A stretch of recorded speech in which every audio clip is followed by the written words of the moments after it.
Au nom du Père et du Fils et du Saint-Esprit, frères et sœurs bien-aimés, vous qui nous suivez des quatre coins du monde, recevez nos salutations fraternelles et soyez bénis. Le dimanche prochain, 4e dimanche de Pâques, la liturgie nous présentera Jésus comme le bon pasteur, celui qui connaît ses brebis, les guide et leur donne la vie éternelle. Dans les Actes des Apôtres, Paul et Barnabé annonceront le salut à tous, même aux païens. L'Apocalypse de Saint Jean nous montrera la foule immense sauvée par l'agneau. Ces textes que nous écouterons proclameront un salut universel, reçu dans la foi, qui nous conduit aux sources vives de Dieu. En ce dimanche du bon pasteur, la voix du Christ retentira avec clarté et tendresse. Mes brebis écoutent ma voix, moi je les connais et elles me suivent. Ce verset de l'Évangile est une clé pour comprendre la dynamique du salut.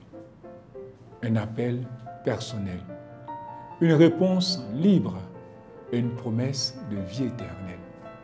En d'autres mots, une communion vivante avec le Christ, le Fils du Père, notre pasteur. Pour saint Thomas d'Aquin, les paroles de Jésus manifestent même la structure profonde du salut. Dieu, dans son éternelle sagesse, attire librement l'homme vers lui. Il nous parle, non pour imposer, mais pour proposer. La foi n'est ni hélène, ni une simple émotion ou un conformisme. Elle est un acte libre de l'intelligence éclairé par la grâce. Lorsque Jésus dit « Mes brebis écoutent ma voix », il révèle une relation d'amour, celle de Dieu qui connaît chacun intimement et de l'homme qui répond à cette connaissance en le suivant. Mais la suite est plus radicale encore. Je leur donne la vie éternelle. Jamais elles ne périront. Voilà le cœur du mystère pascal que nous célébrons. Le Christ, bon pasteur, donne sa vie non comme une promesse future, mais comme une réalité déjà commencée dans cette écoute fidèle. Dès lors, le salut n'est pas une simple idée, un noumen, comme le diraient les philosophes.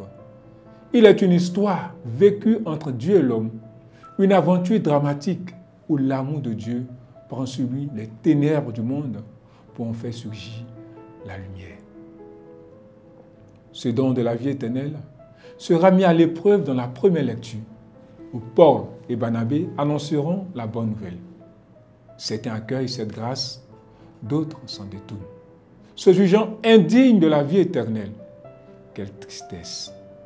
Le salut est offert à tous, mais nous pouvons le refuser. Pourtant, cette opposition n'arrête pas l'élan missionnaire de l'Église. Conformément à la volonté de Dieu, Paul et Barnabé ouvrent le salut aux païens. Le Christ bon pasteur part toujours à la recherche de la brebis perdue, là où on ne l'attend pas. C'est à juste titre que l'Apocalypse nous donnera une vision d'espérance. Une foule immense de toutes les nations, langues et peuples se tient debout, se tient devant le trône de Dieu. Ce sont ceux qui ont traversé la grande épreuve, nous dit l'auteur sacré. Ils ont connu la faim, la soif, les brûlures du soleil, symbole d'une humanité laissée à elle-même, guidée seulement par la raison humaine. Mais leur salut vient de l'agneau, le bon pasteur. Il est conduit aux sources d'eau vive. C'est ici que la raison guidée par la foi trouve son accomplissement. Ce que la raison seule ne peut atteindre, la foi le révèle. L'amour de Dieu manifesté dans le Christ. Frères et sœurs, cette parole est pour nous aujourd'hui, en ce dimanche du bon pasteur. Le monde propose 1000 voix à écouter, mais une semaine à la vie, celle du Christ. Il nous connaît, il nous parle, il nous invite à le suivre. Le salut n'est donc pas un privilège, mais un don offert à chacun. Notre seule tâche est de demeurer fidèle à la grâce reçue, comme le rappellent Paul et Barnabé dans la première lecture.